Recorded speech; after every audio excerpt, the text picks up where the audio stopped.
അസ്സലാമു അലൈക്കും വറഹ്മത്തുള്ളാഹി വബറകാതുഹു. ഖുർആൻ പഠനം 1334. സൂറത്ത് യൂനുസ് 27 മുതൽ 30 കൂടിയ സൂക്തങ്ങൾ.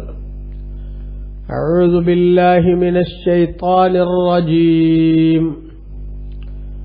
ബിസ്മില്ലാഹിർ റഹ്മാനിർ റഹീം.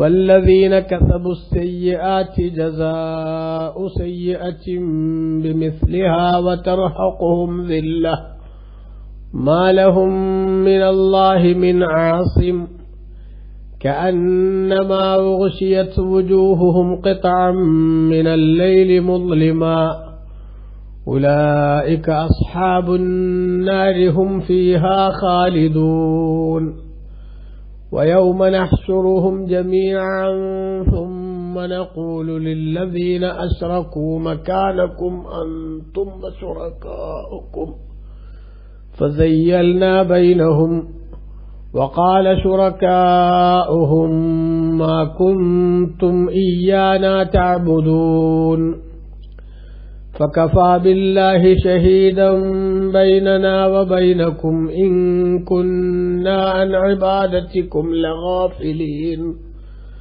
هنالك تبلو كل نفس ما أسلفت وردوا إلى الله مولاهم الحق وضل عنهم ما كانوا يفترون. صدق الله العظيم. بسم الله والحمد لله والصلاة والسلام على سيدنا محمد وآله وصحبه ومن تبعهم بإحسان إلى يوم الدين. أما بعد. والذين كسبوا السيئات ചീത്ത പ്രവർത്തനം നടത്തുന്ന ആളുകൾ ജസാഉ സയ്യിഅത്തിൻ ബിമിസ്ലിഹ അവരുടെ ചീത്ത പ്രവർത്തനത്തിന് അതുപോലുള്ള പ്രതിഫലവും അവർക്ക് നൽകപ്പെടുന്നതാണ്. വതർഹഖുഹും ദില്ല നിന്യത അവരെ ബാധിക്കുകയും ചെയ്യും. മാലഹും മിനല്ലാഹി മിൻ ആസിമിൻ അല്ലാഹുവിൽ നിന്ന് അവന്റെ ശിക്ഷയിൽ നിന്ന് അവരെ സംരക്ഷിക്കാൻ അവർക്കാരും ഉണ്ടാകുന്നതല്ല. കഅന്നമാ ഉശിയത്ത് വുജൂഹുഹും ഖിതഅൻ മിനൽ ലൈലി മുദ്ലിമ ഇരുണ്ട രാവിന്റെ കഷ്ണങ്ങൾ കൊണ്ട് അവരുടെ മുഖങ്ങൾ പൊതിഞ്ഞതുപോലെയായിരിക്കും പരലോകത്ത് അവരുടെ അവസ്ഥ. മുഖങ്ങൾ കറുത്തിരുണ്ടു പോകുമെന്നർത്ഥം. ഉലൈക അസ്ഹാബുന്നാർ അവർ നരകാവകാശികളാകുന്നു. ഹും ഫീഹാ ഖാലിദൂൻ അവരതിൽ ശാശ്വതമായി താമസിക്കുന്നവരുമാകുന്നു. വയൗമ നഹ്ശുറുഹും ജമീഅൻ ജനങ്ങളെ മുഴുവനും നാം ഒരുമിച്ച് കൂട്ടുന്ന ദിവസം അത് ഓർക്കേണ്ടതാണ്. സുമ്മ നഖൂലു ലില്ലദീന അശ്റകൂ എന്നിട്ട് ബഹുദൈവ ആരാധന നടത്തിയിട്ടുള്ള ആളുകളോട് നമ്മൾ പറയും. എന്തു പറയും? മക്കാനക്കും നിങ്ങൾ അവിടെ തന്നെ നിൽക്കൂ. അൻതും വശുറക്കാഉക്കും നിങ്ങളും നിങ്ങളുടെ പങ്കാളികളും അഥവാ നിങ്ങൾ ഏതു വസ്തുക്കളെയാണോ അല്ലെങ്കിൽ ആരെയാണോ ആരാധ്യന്മാരാക്കി വെച്ചത് അവരും അവിടെ തന്നെ നിൽക്കൂ എന്ന് അല്ലാഹു തആല അവരോട് പറയും. അങ്ങനെ ഫസയ്യൽനാ ബൈനഹും അവർക്കിടയിൽ നമ്മൾ വേർപ്പെടുത്തും, അവർക്കിടയിൽ ചേരിതിരിവുണ്ടാക്കും. വഖാല ശുറക്കാഉഹും അവരുടെ പങ്കാളികളായിരുന്നവർ പറയും മാകുന്തും ഇയ്യാനാ തഅബുദൂൻ നിങ്ങൾ ഞങ്ങളെ ആരാധിച്ചിരുന്നില്ല, അല്ലെങ്കിൽ ഞങ്ങളെ അല്ല നിങ്ങൾ ആരാധിച്ചിരുന്നത് എന്ന് പറയും.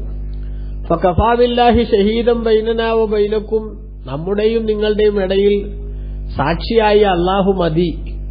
ഇൻ കുന്നാ അൻ ഇബാദത്തിക്കും ലഗാഫിലീൻ നിശ്ചയം നിങ്ങൾ ഞങ്ങളെ ആരാധിച്ചതിനെ സംബന്ധിച്ച് ഞങ്ങൾ അശ്രദ്ധരായിരുന്നു, ഞങ്ങളത് അറിഞ്ഞിട്ടില്ല എന്ന് അള്ളാഹുവിനെ അറിയാമെന്ന് ആ ആരാധ്യ വസ്തുക്കൾ പറയും. ഹുനാലിക്ക അവിടെ വെച്ച് തബ്ലു കുല്ലു നഫ്സിൻ മാ അസ്ലഫത് ഓരോ ശരീരവും അവർ നേരത്തെ ചെയ്തു വെച്ചത് പരീക്ഷിച്ചറിയുന്നതാണ്. വറുദ്ദു ഇലല്ലാഹി മൗലാഹുമുൽ ഹഖ് അവരുടെ ഉടമസ്ഥനായ യഥാർത്ഥ അല്ലാഹുലേക്ക് അവർ മടക്കപ്പെടുകയും ചെയ്യും. വളല്ല അൻഹും മാ കാനൂ യഫ്തറൂൻ അവർ മെനഞ്ഞുണ്ടാക്കിയ ആ ആരാധ്യ വസ്തുക്കളെല്ലാം അവരെ തൊട്ട് തെറ്റിപ്പോവുകയും ചെയ്യും. ബഹുമാനപ്പെട്ട ഖുർആനിൽ കഴിഞ്ഞ സൂക്തങ്ങളിൽ അല്ലാഹു സുബ്ഹാനഹു വ തആല അവനെ സംബന്ധിച്ച് ശരിയായി വിശ്വസിക്കുകയും ആ വിശ്വാസത്തിന്റെ സ്പിരിറ്റ് അനുസരിച്ച് സൽക്കർമ്മങ്ങളിൽ മുഴുകുകയും ചെയ്ത ആളുകൾക്ക് നൽകുന്ന പ്രതിഫലങ്ങളെക്കുറിച്ചും അവർക്ക് അല്ലാഹു സുബ്ഹാനഹു വ തആല സ്വർഗം നൽകും, വർധനവും നൽകുമെന്ന് പറഞ്ഞല്ലോ. അഥവാ നാഥനെ കാണാനുള്ള അവസരം അല്ലാഹു തആല അവർക്ക് നൽകും.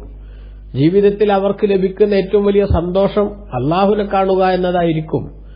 അല്ലാഹുവിനെ കണ്ടാൽ പിന്നെ സ്വർഗത്തിന്റെ മറ്റു സുഖങ്ങളൊന്നും തന്നെ അവർക്ക് അത്ര വലിയ കാര്യമായി തോന്നില്ല. ആ വിധത്തിൽ അല്ലാഹു തആല ആദരവ് കൊണ്ട് അനുഗ്രഹിക്കുകയും അങ്ങേയറ്റത്തെ സന്തോഷത്തിന്റെ സാഹചര്യങ്ങൾ അവരെ അഭിമുഖീകരിക്കുകയും ചെയ്യുമെങ്കിൽ അല്ലാഹുവിനെ മാത്രം ആരാധിക്കുക എന്ന ഉത്തരവാദിത്തം മറന്നുകൊണ്ട് അല്ലാഹു അല്ലാത്ത ദൈവങ്ങളെ ആരാധിക്കുകയോ അല്ലെങ്കിൽ ആരാധനയിൽ അല്ലാഹുവിനെ നിഷേധിക്കുകയോ ചെയ്ത് മുന്നോട്ട് പോയ ആളുകൾ, അവരെ സംബന്ധിച്ചിടത്തോളം അവരെ കാത്തിരിക്കുന്ന ദുരന്തങ്ങൾ അല്ലാഹു തആല ഉണർത്തുകയാണ്. അത് ഖുർആനിന്റെ ശൈലിയാണല്ലോ. വിശ്വാസികളെക്കുറിച്ച് പറഞ്ഞാൽ അവർക്കുള്ള പ്രതിഫലത്തെക്കുറിച്ച് പറഞ്ഞാൽ അവിശ്വാസികളെക്കുറിച്ച് പറയും, അവർക്കുള്ള ശിക്ഷയെക്കുറിച്ചും പറയും. അതാണ് ഇബ്നു കസീർ തന്റെ തഫ്സീറിൽ രേഖപ്പെടുത്തുന്നത് കാണാം. ലമ്മാ അഖ്ബറ തആല അൻ ഹാലി സുഅദാഇ അല്ലദീന യുളാഅഫു ലഹുമുൽ ഹസനാത്ത്, പ്രതിഫലങ്ങൾ ഇരട്ടിയാക്കി നൽകപ്പെടുന്ന വിജയികളായ ആളുകളുടെ അവസ്ഥ അല്ലാഹു തആല പറഞ്ഞപ്പോൾ വയസ്ദാദൂന അലാ ദാലിക്, ഈ പ്രതിഫലത്തിന് പുറമെ വേറെയും ചില ആനുകൂല്യങ്ങൾ അവർക്ക് നൽകപ്പെടുമെന്ന് നേരത്തെ വിശദീകരിച്ചപ്പോൾ അത്തഫ ബിദിക്രി ഹാലിൽ അസ്ഖിയാ, പരാജയപ്പെട്ടവരുടെ അവസ്ഥയെ അതിനോട് അറ്റാച്ച് ചെയ്തുകൊണ്ട് അല്ലാഹു തആല പറയുകയാണ്. ഫദക്കറ അദ്ലഹു തആല ഫീഹിം, എന്നിട്ട് അവരിൽ അല്ലാഹു തആല അവന്റെ നീതി നടപ്പാക്കുന്നതിനെ കുറിച്ച് എന്ന് പറഞ്ഞാൽ അവർ ചെയ്തു വെച്ചതിനനുസരിച്ചുള്ള പ്രതിഫലമേ അല്ലാഹു തആല അവർക്കും നൽകുന്നുള്ളൂ. വഅന്നഹു യുജാസിഹിം അല സയ്യിഅതി ബിമിസ്ലിഹാ ലാ യസീദുഹും അലാ ദാലിക്, അവർ ചെയ്ത തിന്മക്ക് അതേപോലെ, അഥവാ ഒരു തിന്മ അവർ ചെയ്താൽ ഒരു ശിക്ഷയെ അവർക്ക് അതിന് നൽകുന്നുള്ളൂ. ലാ യസീദുഹും അലാ ദാലിക്, അതിനേക്കാൾ അവർക്ക് വർദ്ധിപ്പിക്കുന്നില്ല. നോക്കൂ, അല്ലാഹു തആല എത്ര വലിയ കാരുണ്യമാണ് അവിടെ ഈ ധിക്കാരികളോട് പോലും ചെയ്യുന്നത് എന്നാണ് മനസ്സിലാക്കേണ്ടത്. നന്മ ചെയ്യുന്ന ആളുകൾക്ക് ഒരു നന്മക്ക് 10 ഇരട്ടിയും അതിലധികമൊക്കെ പ്രതിഫലം അല്ലാഹു തആല നൽകുമെന്നാണ് പ്രഖ്യാപനമെങ്കിൽ ഒരു തിന്മക്ക് ഒരു ശിക്ഷ മാത്രമേ അല്ലാഹു നൽകുന്നുള്ളൂ. അപ്പൊ ശിക്ഷക്ക് അർഹരായ ആളുകൾക്ക് അവർക്ക് യോഗ്യമായിട്ടുള്ള, അവർക്ക് അവകാശപ്പെട്ട ശിക്ഷ നൽകി, അല്ലെങ്കിൽ അവർക്ക് അർഹതയുള്ള ശിക്ഷ നൽകി. അത് അല്ലാഹുവിന്റെ നീതിയാണ്, അദിലാണ്. ഇത് അല്ലാഹു തആല വിശദീകരിക്കുകയാണ് ഇവിടെ. അപ്പൊ അതിന്റെ ഭാഗമായിട്ട് അല്ലാഹു തആല പറഞ്ഞതാണ് എന്ത്? വല്ലദീന കസബു സയ്യിആതി, ചീത്ത പ്രവർത്തനങ്ങൾ നടത്തിയ ആളുകൾ, അതിൽ ഏറ്റവും വലിയ ചീത്തയാണ് ശിർക്ക് എന്ന് പറയുന്നത്. ജസാഉ സയ്യിഅത്തിൻ, തിന്മക്കുള്ള പ്രതിഫലം ബിമിസ്ലിഹാ, അതുപോലത്തതുകൊണ്ടാണ് നൽകപ്പെടുക. ഒരു തിന്മ ചെയ്താൽ ഒരു ശിക്ഷയാണ് അല്ലാഹു തആല നൽകുന്നത്. അതേസമയത്ത് ഒരു നന്മ ചെയ്താലോ 10 ഇരട്ടി മുതൽ എത്രയോ മേലോട്ട് കണക്കില്ലാത്ത ഇരട്ടി പ്രതിഫലം നൽകുമെന്നാണ്. അതേപോലെ ശിക്ഷയെങ്ങാനും അല്ലാഹു തആല കൊടുക്കാമെന്ന് പറഞ്ഞിരുന്നുവെങ്കിൽ ഇവർ വല്ലാതെ കഷ്ടപ്പെട്ടേനെ. എന്നാൽ അത്രയൊന്നും അല്ലാഹു തആല തിന്മക്ക് ശിക്ഷ കൊടുക്കുന്നില്ല. എന്നിട്ട് അല്ലാഹു പറയുന്നു തർഹഖുഹും ദില്ലത്തുൻ, അവരെ നിന്ദ്യത, വഷളത്തരം അവരെ എന്ത് ചെയ്യുന്നതാണ്? ബാധിക്കുന്നതാണ്. അവരുടെ എല്ലാ ഭാഗവും അവരാകെ തന്നെ തെറ്റുകൾ കാരണത്താൽ, കുറ്റങ്ങൾ ചെയ്ത കാരണത്താൽ അവരെ മൊത്തത്തിൽ വഷളത്തരം പിടികൂടും. അവർക്ക് വല്ലാത്ത നിന്ദ്യതയും ജാള്യതയും അനുഭവപ്പെടും. വിശുദ്ധ ഖുർആനിൽ അല്ലാഹു സുബ്ഹാനഹു വ തആല ഒരുപാട് സ്ഥലത്ത് ആ കാര്യങ്ങൾ കൃത്യമായി വിശദീകരിച്ചിട്ടുണ്ട്.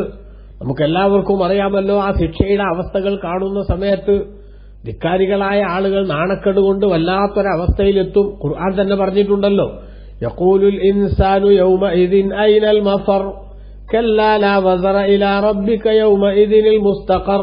സൂറത്തുൽ ഖിയാമയുടെ 10 മുതൽ 12 കൂടി ആയത്തുകളിൽ കാണാം. അള്ളാഹുവിന്റെ ശിക്ഷ നേരിലിങ്ങനെ കാണുമ്പോൾ, ഞങ്ങൾക്ക് അവകാശപ്പെട്ടത് ഇതൊക്കെയാണെന്ന് മനസ്സിലാക്കുമ്പോൾ, യഖൂലുൽ ഇൻസാനു യൗമഇദിൻ, അന്ന് മനുഷ്യൻ പറയും, ഐനൽ മഫർ, എവിടെയാണ് ഓടി രക്ഷപ്പെടാൻ ഒരു അവസരമുള്ളത്? എങ്ങോട്ടാണെന്ന് ഓടി രക്ഷപ്പെടുക? എസ്കേപ്പ് ചെയ്യാൻ ഏതാണ് സ്ഥലം? പക്ഷേ ഒരിക്കലും തന്നെ നാഥനിൽ നിന്ന് രക്ഷപ്പെട്ട് മറ്റെവിടേക്കും പോകാനുള്ള ഒരവസരവും അവർക്ക് അവിടെ ഒരുക്കപ്പെടുന്നതല്ല. ഇതന്നെയാണ് അല്ലാഹു തആല ഇവിടെയും പറയുന്നത്. തർഹഖുഹും, അവരെ പിടികൂടുന്നതാണ് ദില്ലത്തുൻ, നിന്ദ്യത, വഷളത്തരം അവിടെ പിടികൂടുന്നതാണ്. അവരെ ഒന്ന് നോക്കുന്ന ആളുകൾക്കൊക്കെയും അവരുടെ ദൈന്യത കൃത്യമായിട്ട് ബോധ്യപ്പെടും. മാലഹും മിനല്ലാഹി മിൻ ആസിമിൻ, അല്ലാഹു സുബ്ഹാനഹു വ തആലയിൽ നിന്ന് അവരെ രക്ഷിക്കാൻ ഒരാളും അവർക്ക് ഉണ്ടാവുകയില്ല. സഹായികളോ സംരക്ഷകരോ ആയിട്ട് അള്ളാഹുവിന്റെ ശിക്ഷയിൽ നിന്ന് അവരെ ഒന്ന് ഊരിക്കൊണ്ടുപോകാൻ ഒരാളും വരികയില്ല. അല്ലാഹു തആലാന്റെ ശിക്ഷ 100% അവർ അനുഭവിക്കേണ്ടി വരും. ഏതുപോലെ കാന്നമാ ഓശിയത്ത് ഉജൂഹുഹും ഖിത്അം മിനൽ ലൈലി മുദ്ലിമാ, അവരുടെ മുഖങ്ങൾ ഇരുണ്ട രാവിന്റെ കഷ്ണങ്ങൾ കൊണ്ട് പൊതിഞ്ഞതുപോലെയായിരിക്കും. കാരണം മുഖങ്ങൾ ആകെ കറുത്തിരുണ്ട് ഒന്നിനും കൊള്ളാത്ത അവസ്ഥയിലായിട്ടുണ്ടാകുമെന്നർത്ഥം. അതിനെ ഇരുട്ടിന്റെ കഷ്ണങ്ങൾ കൊണ്ട് മുഖം ഇങ്ങനെ പൊതിഞ്ഞാൽ, ആവരണം ചെയ്താൽ ഉണ്ടാകുന്നൊരവസ്ഥയോട് അല്ലാഹു തആല ചേർത്തു പറഞ്ഞതാണ്. ഖുർആനിൽ തന്നെ അല്ലാഹു അത് മറ്റു പല സ്ഥലങ്ങളിലും പറഞ്ഞിട്ടുണ്ടല്ലോ. യൗമ തബിയദ്ദു വജൂഹു വതസ്വദ്ദു വജൂഹ് ഫഅമ്മൽ ലദീന സ്വദ്ദത് വജൂഹുഹും അകഫർതും ബഅദ ഈമാനികും ഫദൂഖുൽ അദാബ ബിമാ കുൻതും തക്ഫുറൂൻ وأما الذين ابيضت وجوههم ففي رحمة الله هم فيها خالدون. മൂന്നാമധ്യായം സൂറത്ത് ആല ഇംറാൻ 106-107 ആയത്തുകളിൽ അല്ലാഹു തആല വിശദീകരിച്ചത് കാണാം. യൗമ തബിയദ്ദു വജൂഹുൻ വതസ്വദ്ദു വജൂഹ്, അന്ന് ചില മുഖങ്ങൾ, പരലോകത്ത് ചില മുഖങ്ങൾ പ്രകാശിക്കും, ചില മുഖങ്ങൾ കറുത്തിരുണ്ടു പോകും. കറുത്തിരുണ്ടുപോയ മുഖങ്ങളുള്ള ആളുകൾക്ക് അല്ലാഹു സുബ്ഹാനഹു വ തആലയുടെ ഭാഗത്തു നിന്ന് കേൾക്കേണ്ടി വരുന്ന ശകാരം എന്താണ്? അകഫർതും ബഅദ ഈമാനിക്കും, വിശ്വാസത്തിലേക്ക് വന്നതിന് ശേഷം നിങ്ങൾ വീണ്ടും നിഷേധത്തിലേക്ക് തിരിച്ചു പോവുകയാണോ ചെയ്തത്?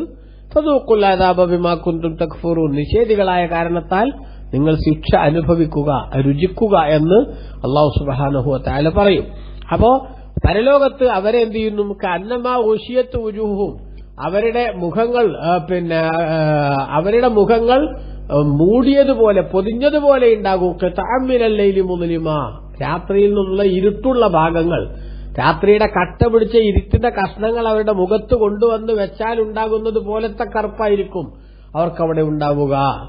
ആ നിലക്ക് ശിക്ഷ അനുഭവിക്കുന്ന ആളുകൾ ഉലൈക അസ്ഹാബുന്നാർ, അവർ നരകാവകാശികളാകുന്നു. ഹും ഫീഹാ ഖാലിദൂൻ, അവിടെ അവർ ശാശ്വതമായി താമസിക്കുന്നവരാണ്. അങ്ങനെ വിശ്വാസമില്ലാതെ അവിശ്വാസികളായി ജീവിച്ച് മരണപ്പെട്ടു പോയ ആളുകൾക്ക് ആ നരകത്തിൽ നിന്ന് രക്ഷപ്പെട്ടു പുറത്തു വരാൻ ഒരു സംവിധാനവുമില്ല. അള്ളാഹു അവരെ പുറത്തു കൊണ്ടുവരികയുമില്ല. അവരെ രക്ഷിച്ചെടുക്കാൻ ഒരാളും അവിടെ വരികയുമില്ല. വയൗമ നഹ്ശുറുഹും ജമീഅ, അവരെ മുഴുവനും അഥവാ എല്ലാ ജനങ്ങളെയും, ലോകത്തുള്ള മുഴുവൻ ആളുകളെയും നാം ഒരുമിച്ചു കൂട്ടുന്ന ദിനം അത് ഓർക്കേണ്ടതാണ്, ശ്രദ്ധിക്കേണ്ടതാണ്. എല്ലാവരെയും ഒരുമിച്ച് കൂട്ടുന്ന മിൻ ഇൻസിൻ വ ജിന്നിൻ വ ബിർരിൻ വ ഫാജിരിൻ, മനുഷ്യനും ജിന്നും നല്ലവനും മോശക്കാരനും എല്ലാ വിഭാഗം ആളുകളെയും അല്ലാഹു സുബ്ഹാനഹു വ തആല പരലോകത്ത് ഒരുമിച്ച് കൂട്ടും. ഒരുമിച്ച് കൂട്ടിയിട്ട് സുമ്മ നഖൂൽ, പടച്ചോൻ പറയുന്നു, പിന്നെ നാം പറയും, ലില്ലദീന അശ്റകൂ, ബഹുദൈവത്വം വെച്ച് പുലർത്തിയവരോട്, ശിർക്ക് ചെയ്തവരോട് നമ്മൾ പറയും, മക്കാനക്കും, നിങ്ങൾ അവിടെ തന്നെ നിൽക്കൂ, അൻതും വശുറക്കാഉക്കും, നിങ്ങളും നിങ്ങളുടെ പങ്കാളികളും അവിടെ തന്നെ നിൽക്കൂ എന്ന് പറയും. നിങ്ങളും നിങ്ങളുടെ പങ്കാളികളും അവിടെ തന്നെ നിൽക്കൂ എന്ന് പറഞ്ഞാൽ കൊണ്ട് ഉദ്ദേശിക്കുന്നത് ഇബ്നു കസീർ രേഖപ്പെടുത്തുന്ന ഇൽസമു അൻതും വഹും മക്കാനൻ മുഅയ്യന, നിങ്ങളും നിങ്ങളുടെ പങ്കാളികളും ഒരു നിർണിതമായ സ്ഥലം, ആ സ്ഥലം നിർണയിച്ചു കൊടുത്തിട്ട് അവിടെ തന്നെ നിൽക്കൂ. ഇംതാസു ഫീഹി അൻ മഖാമിൽ മുഅ്മിനീൻ, സത്യവിശ്വാസികൾ നിൽക്കുന്നിടത്തുനിന്ന് നിങ്ങൾ അങ്ങോട്ട് മാറി നിൽക്കൂ എന്ന് അല്ലാഹു സുബ്ഹാനഹു വ തആല പറയും. ഖുർആനിൽ തന്നെ അല്ലാഹു തആല സൂറത്തു യാസീന്റെ 59-ാമത്തെ ആയത്തിൽ പറഞ്ഞത് കാണാമല്ലോ, വംതാസുൽ യൗമ അയ്യുഹൽ മുജ്രിമൂൻ, ധിക്കാരികളും തമ്മാടികളുമായവരെ നിങ്ങൾ മാറി നിൽക്കൂ വിശ്വാസികളുടെ ഇടയിൽ നിന്ന്, അവരുടെ കൂട്ടത്തിൽ നിൽക്കണ്ട. അപ്പൊ വഷളന്മാരാണിവർ, അങ്ങേറ്റം പരാജയപ്പെട്ടവരാണിവർ. ഇവരെ അല്ലാഹു തആല പ്രത്യേകം ബ്രാൻഡ് ചെയ്ത് എന്ത് ചെയ്യുന്നു? ഒരു മറ്റൊരു സ്ഥലത്തേക്ക് മാറ്റി നിർത്തുന്നു എന്നർത്ഥം. അപ്പൊ അങ്ങനെ മാറ്റി നിർത്തുമ്പോൾ ഫദയ്യൽനാ ബൈനഹും, അവർക്കിടയിൽ നമ്മൾ വേർതിരിവുണ്ടാക്കുന്നതാണ്. അതായത് ആരാധ്യ വസ്തുക്കളും ആരാധിച്ചവരും ശിർക്ക് ചെയ്തവരും ശിർക്ക് ചെയ്യാൻ ഉപയോഗിച്ച ദൈവങ്ങളും അവരെ രണ്ടു കൂട്ടരെയും ഒരുമിച്ച് കൂട്ടിയാൽ അവരുടെ ഇടയിൽ നമ്മൾ വേർതിരിവുണ്ടാക്കും എന്ന് പറഞ്ഞാൽ, ഈ ശിർക്ക് ചെയ്ത ആളുകളോട് അവരുടെ ആരാധ്യ വസ്തുക്കളായിരുന്നവർ എന്ത് ചെയ്യും? പരലോകത്ത് വെച്ച് നിർദാക്ഷിണ്യം, നിഷ്കരുണം അവരെ തള്ളിപ്പറയുമെന്നർത്ഥം. അപ്പൊ അവരൊരിക്കലും തന്നെ ഈ ആരാധ്യന്മാരായിട്ടുള്ള വസ്തുക്കൾ അല്ലെങ്കിൽ ദൈവങ്ങൾ ഇവരെ സഹായത്തിനെത്തുന്നില്ല. ഭൂമിയിൽ ജീവിച്ചവർ പറഞ്ഞത് അതായിരുന്നു, ഹൗലായി ശുഫാഉനാ ഇൻദല്ലാഹ്, ഞങ്ങൾ ഈ ദൈവങ്ങളെ ആരാധിച്ചാൽ ഈ ദൈവങ്ങൾ ഞങ്ങൾക്ക് റെക്കമെൻഡ് ചെയ്ത് പടച്ചോന്റെ അടുത്ത് നിർബന്ധപൂർവം ആവശ്യങ്ങൾ പിടിച്ചു വാങ്ങിത്തരും. ഇതായിരുന്നു അവരുടെ വിശ്വാസം. അതുകൊണ്ട് ഞങ്ങൾ അള്ളാനെ ആരാധിക്കേണ്ടയില്ല, ഞങ്ങൾ ആരാധിച്ചാൽ മതി, ഈ ദൈവങ്ങൾ ആരാധിച്ചാൽ മതി എന്നായിരുന്നു ഇവരുടെ വാദം. എന്നാൽ ആ ദൈവങ്ങളുടെയും ഇവരുടെയും ഇടയിൽ അല്ലാഹു തആല വേർതിരിവുണ്ടാക്കും. ചാൽ ദൈവങ്ങൾ ഇവരെ തള്ളിപ്പറയും. അതായത് വഖാല ശുറകാഉഹും, ഇവരുടെ ആരാധ്യ വസ്തുക്കൾ പറയും, ഈ മാ കുൻതും ഇയ്യാനാ തഅബുദൂൻ, നിങ്ങൾ ഞങ്ങളെ ആരാധിച്ചിരുന്നേയില്ല, ഞങ്ങളെയല്ല നിങ്ങൾ ആരാധിച്ചരുത്, അതായത് ആ ആരാധനയുമായി ഞങ്ങൾക്ക് യാതൊരു ബന്ധവുമില്ല എന്ന് പറയും. ഈ ആശയം ഖുർആൻ ഒരുപാട് സ്ഥലങ്ങളിൽ രേഖപ്പെടുത്തിയിട്ടുണ്ട്. ഉദാഹരണമായി സൂറത്തുൽ അഹ്കാഫിന്റെ 5-6 സൂക്തങ്ങളിൽ അല്ലാഹു പറയുന്നത് കാണാം, ومن أضل ممن يدعو من دون الله من لا يستجيب له إلى يوم القيامة وهم عن دعائهم غافلون وإذا حشر الناس كانوا لهم أعداء وكانوا بعبادتهم كافرين.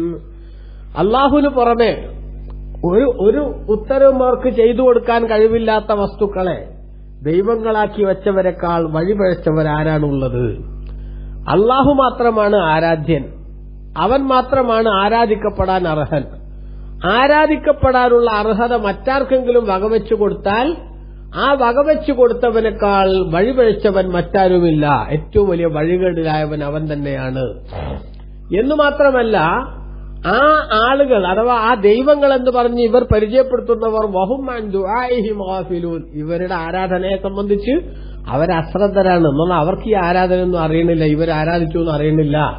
അതുകൊണ്ട് തന്നെ വൈദാ ഹുശറന്നാസു, ജനങ്ങളെ പരലോകത്ത് ഒരുമിച്ച് കൂട്ടപ്പെട്ടാൽ കാനൂ ലഹും അഅദാഅൻ, ആ ആരാധ്യ വസ്തുക്കൾ ആരാധിച്ചവരുടെ ശത്രുക്കളാകും. വകാനൂ ബിഇബാദത്തിഹിം കാഫിരീൻ, ഇവരുടെ ആരാധനയെ അവർ നിഷേധിക്കുകയും ചെയ്യും. അപ്പോ ദൈവം എന്ന കാഴ്ചപ്പാടിലും കൺസെപ്റ്റിലും അല്ലാഹു അല്ലാത്തവരെ കണ്ടിട്ടുള്ള ആളുകൾക്ക് പരലോകത്ത് നിരാശ മാത്രം ബാക്കിയാവും. നിർണായകമായ ഘട്ടത്തിൽ, ദൈവങ്ങളുടെ സഹായം ഏറ്റവും ആവശ്യമുള്ള ഘട്ടത്തിൽ അവരിവരെ കൈയൊഴിയുകയും അവരെ തള്ളിപ്പറയുകയും ചെയ്യും. ഇത്തരം ആയത്തുകൾ ഉദ്ധരിച്ചുകൊണ്ട് നമ്മുടെ നാട്ടിൽ ചില സഹോദരങ്ങള് മുസ്ലിമീങ്ങൾ അള്ളാഹുവിന്റെ റസൂൽ സല്ലല്ലാഹു അലൈഹി വസല്ലം തങ്ങളെയോ മറ്റ് ഔലിയാക്കളെയൊക്കെ വിളിക്കുന്നതിന്റെ പേരിൽ ദുർവ്യാഖ്യാനം ചെയ്ത് ഉന്നയിക്കാറുണ്ട്. അത് കടുത്ത തെറ്റാണെന്ന് കൂടി നമ്മൾ ഇവിടെ മനസ്സിലാക്കണം. കാരണം എന്താ, നമ്മളെ മഹാന്മാരായ ഔലിയാക്കൾ നബി സല്ലല്ലാഹു അലൈഹി വസല്ലം തങ്ങൾ അവരാരും നമ്മളെ തള്ളി പറയുന്നില്ല. മറിച്ച് നബി സല്ലല്ലാഹു അലൈഹി വസല്ലം തങ്ങൾ നമുക്ക് ശുപാർശ ചെയ്യാൻ കട്ടക്ക് കൂടെ നിൽക്കുമെന്നാണ് ഹദീസിലുള്ളത്. മനസ്സിലായോ? അപ്പൊ ഇവിടെ അള്ളാഹു അല്ലാത്ത ആരാധ്യന്മാരെന്ന കാഴ്ചപ്പാടിലുള്ള ബന്ധപ്പെടലിനെ കുറിച്ച് മാത്രമാണ് ചർച്ച. ആ ബന്ധപ്പെടൽ മുസ്ലിമീങ്ങളാരും അള്ളാഹു അല്ലാത്ത ആരെയും ആരാധ്യന്മാരാക്കുന്നില്ല. അള്ളാഹുവിന്റെ മഹാന്മാരെന്ന നിലക്കുള്ള വിളിക്കുന്നതിന് ഈ ആയത്തൊന്നും ബാധകവുമല്ല. ഈ ആയത്തുകളൊക്കെ അതിനുവേണ്ടി ദുർവ്യാഖ്യാനം ചെയ്യുന്നത് നിരന്തരം കേൾക്കുന്നത് കൊണ്ട് ഞാനൊന്ന് സൂചിപ്പിച്ചു എന്നേ ഉള്ളൂ. ഏതായാലും ഫകഫാ ബില്ലാഹി ഷഹീദൻ ബൈനനാ വ ബൈനക്കും, ആ ആരാധ്യ വസ്തുക്കൾ പരലോകത്ത് വെച്ച് ഇവരോട് പറയാണ് ഫകഫാ ബില്ലാഹി ഷഹീദൻ ബൈനനാ വ ബൈനക്കും, അപ്പോൾ നമ്മുടെയും നിങ്ങളുടെയും ഇടയിൽ സാക്ഷിയായിട്ട് അല്ലാഹു തആല മതി. എന്തിന്? ഇൻ കുന്നാ അൻ ഇബാദത്തിക്കും ലഗാഫിലീൻ, നിശ്ചയം നിങ്ങളുടെ ആരാധനയെ സംബന്ധിച്ച് ഞങ്ങൾ അശ്രദ്ധരായിരുന്നു എന്ന് അള്ളാഹ്ക്ക് നന്നായിട്ട് അറിയാം. അതുകൊണ്ട് നിങ്ങൾ ഞങ്ങൾ ആരാധിച്ചോ എന്നത് ഞങ്ങളറിയില്ല, ഞങ്ങൾ നിങ്ങളോട് ഞങ്ങൾ ആരാധിക്കാൻ പറഞ്ഞിട്ടുമില്ല. അതുകൊണ്ട് തന്നെ നിങ്ങൾ ഞങ്ങളെ ആരാധിച്ചതിന്റെ ഉത്തരവാദിത്തം ഞങ്ങൾക്ക് ഏറ്റെടുക്കാനും കഴിയില്ല എന്നവർ പറയും. ഈ ആയത്ത് വിശദീകരിച്ചുകൊണ്ട് ബഹുമാനപ്പെട്ട ഇബ്നു കസീർ രേഖപ്പെടുത്തിയത് കാണാം, ഫീ ഹാദാ തബ്കീതുൻ അളീമുൽ ലിൽ മുശ്രിക്കീൻ അല്ലദീന അബദൂ മഅല്ലാഹി ഗൈറഹു മിമ്മൻ ലാ യസ്മഉ വലാ യുബ്സിർ വലാ യുഗ്നി അൻഹും ശൈആ വലം യഅ്മുർഹും ബിദാലിക വലാ റളിയ ബിഹി വലാ അറാദഹു ബൽ തബറഅ. എല്ലാ വസ്തുക്കളെ സംബന്ധിച്ചുമുള്ള ആരാധനയുടെ കാര്യങ്ങൾ അറിയുന്ന അല്ലാഹു സുബ്ഹാനഹു വ തആല ആ റബ്ബിന്റെ കൽപ്പനകളും ഉത്തരവാദിത്തങ്ങളും അവർ ഒഴിവാക്കുകയുണ്ടായി. നോക്കൂ, എത്രമാത്രം ധിക്കാരപരമായിട്ടുള്ള സമീപനമാണ് ശിർക്ക് ചെയ്യുന്നവർ ചെയ്യുന്നത്. അവരിപ്പോ അനുഭവിക്കാൻ പോകുന്ന അവസ്ഥ എന്തുമാത്രം പരിതാപകരമാണ് എന്നതാണ് നമ്മളിവിടെ മനസ്സിലാക്കുന്നത്. എന്നിട്ട് അല്ലാഹു സുബ്ഹാനഹു വ തആല തുടർന്ന് പറഞ്ഞു, ഹുനാലിക തബ്ലു കുല്ലു നഫ്സിൻ മാ അസ്ലഫത്, അവിടെ വെച്ച് ഓരോരുത്തരും അവരവർ നേരത്തെ ചെയ്തു വെച്ചത് പരീക്ഷിച്ചറിയും. നേരത്തെ ചെയ്തു വെച്ചത് എന്താണ് എന്നതിന്റെ പ്രതിഫലം നേരിട്ടവർക്ക് കാണാനുള്ള അവസരമുണ്ടാകും. വറുദ്ദു ഇലല്ലാഹി മൗലാഹുമുൽ ഹഖ്, അവരുടെ യഥാർത്ഥ സംരക്ഷകനായ അല്ലാഹുവിലേക്ക് അവർ മടക്കപ്പെടുകയും ചെയ്യും വിചാരണയ്ക്ക് വേണ്ടി. വലല്ല അൻഹും മാ കാനൂ യഫ്തറൂൻ, അവർ മെനഞ്ഞുണ്ടാക്കിയ ദൈവങ്ങളെല്ലാം അവരെ തൊട്ട് തെറ്റിപ്പോവുകയും ചെയ്യും എന്ന് പറഞ്ഞാൽ, നിർണായകമായ ഘട്ടത്തിൽ ആരാധ്യ വസ്തുക്കൾ ഞങ്ങളെ സഹായിക്കാനുണ്ടാകുമെന്ന് വിശ്വസിച്ച് ഈ ദൈവങ്ങളെ ആരാധിച്ച ആളുകൾക്ക് ഒരിക്കലും തന്നെ ആ ദൈവങ്ങൾ സഹായത്തിന് വരുന്നില്ല എന്ന് അവർക്ക് ബോധ്യപ്പെടും. അപ്പോ അള്ളാഹുവിന് മാത്രം ആരാധിക്കുകയും മറ്റൊരാൾ ശക്തിയും ആരാധിക്കാതിരിക്കുകയും ചെയ്യുന്ന സ്വഭാവം തന്നെയാണ് മനുഷ്യന് കരണീയം. അതേ ചെയ്യാൻ പാടുള്ളൂ എന്നാണ് നമ്മളിവിടെ മനസ്സിലാക്കേണ്ടത്. അള്ളാഹു നമുക്ക് എല്ലാവർക്കും തൗഫീഖ് നൽകട്ടെ. ആമീൻ. വസല്ലല്ലാഹു അലാ സയ്യിദിന മുഹമ്മദ് വആലിഹി വസഹ്ബിഹി വസല്ലം. വൽഹംദുലില്ലാഹി റബ്ബിൽ ആലമീൻ. അസ്സലാമു അലൈക്കും വറഹ്മത്തുള്ളാഹി വബറകാതുഹു.